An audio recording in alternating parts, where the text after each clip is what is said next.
ਸੱਜਣਾ ਬੇਲੀਆਂ ਭਰਾਵਾਂ ਨਾਲ ਗੱਲ ਕਰਦੇ ਆਂ। ਜੇ ਕੋਈ ਬੰਦਾ ਤੁਹਾਨੂੰ ਸਮਝਾਉਣ ਵਾਲਾ, ਤੁਹਾਡੇ ਨਾਲ ਗਿਲਾ ਸ਼ਿਕਵਾ ਕਰਨ ਵਾਲਾ ਬੰਦਾ ਤੁਹਾਡੇ ਨਾਲ ਨਾਰਾਜ਼ ਹੋ ਜਾਵੇ ਨਾ, ਤੇ ਫਿਰ ਤੁਸੀਂ ਸਮਝ ਲੈਣਾ ਕਿ ਤੁਸੀਂ ਉਹਦੀਆਂ ਨਜ਼ਰਾਂ 'ਚ ਗਿਰ ਚੁੱਕੇ ਹੋ। ਉਹਦੇ ਵਾਸਤੇ ਸਾਫ਼ ਲਫ਼ਜ਼ਾਂ 'ਚ ਤੁਹਾਨੂੰ ਮੈਂ ਗੱਲ ਦੱਸ ਦਿਆਂ ਕਿ ਤੁਸੀਂ ਉਹਦੀਆਂ ਨਜ਼ਰਾਂ 'ਚ ਬਿਲਕੁਲ ਮਰ ਚੁੱਕੇ ਹੋ, ਕਿਉਂਕਿ ਤੁਹਾਨੂੰ ਉਸ ਬੰਦੇ ਨੂੰ ਤੁਹਾਡਾ ਅਗਰ ਅਹਿਸਾਸ ਹੈ, ਤੁਹਾਡੇ ਨਾਲ ਪਿਆਰ ਹੈ, ਤੁਹਾਡੇ ਨਾਲ ਮੁਹੱਬਤ ਹੈ, ਤੇ ਉਹ ਬੰਦਾ ਤੁਹਾਨੂੰ ਸਮਝਾਉਂਦਾ ਹੈ, ਉਹ ਤੁਹਾਨੂੰ ਕਿਸੇ ਜਗ੍ਹਾ ਤੋਂ ਟੋਕਦਾ ਹੈ, ਤੇ ਜੇ ਅਗਰ ਉਹ ਬੰਦੇ ਨੂੰ ਤੁਹਾਡਾ ਅਹਿਸਾਸ ਨਾ ਹੋਵੇ ਤਾਂ ਤੁਹਾਨੂੰ ਬਿਲਕੁਲ ਨਾ ਸਮਝਾਵੇ।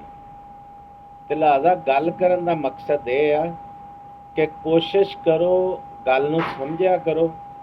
ਜਿਹੜਾ ਬੰਦਾ ਤੁਹਾਨੂੰ ਸਮਝਾਉਂਦਾ ਹੈ ਉਹਦੀ ਗੱਲ ਖੜੋ ਕੇ ਉਹਦੇ ਕੋਲ ਬੈਠ ਕੇ, ਕੋਈ ਵੱਡਾ ਹੈ, ਕੋਈ ਛੋਟਾ ਹੈ, ਕੋਈ ਤੁਹਾਡਾ ਦੋਸਤ ਹੈ, ਕੋਈ ਬਰਾਬਰ ਦਾ ਹੈ, ਕੋਈ ਭਰਾ ਹੈ, ਉਹਦੀ ਗੱਲ ਇੱਕ ਵਾਰੀ ਬੈਠ ਕੇ ਤੇ ਖੜੋ ਕੇ ਸੁਣੋ, ਕਿਉਂਕਿ ਉਹਨੂੰ ਤੁਹਾਡਾ ਬਹੁਤ ਜ਼ਿਆਦਾ ਅਹਿਸਾਸ ਹੈ ਤੇ ਨੁਕਤਾ ਬੜਾ ਵੱਡਾ ਹੈ। ਤੇ ਉਮੀਦ ਹੈ ਵੀ ਗੱਲ ਤੁਹਾਡੇ ਸਮਝ 'ਚ ਆ ਗਈ ਹੋਏਗੀ। ਆ ਗਈ ਹੋਈ ਤੇ ਕਮੈਂਟਾਂ ਦੇ ਵਿੱਚ ਲਾਜ਼ਮੀ ਦੱਸਣਾ ਹੈ।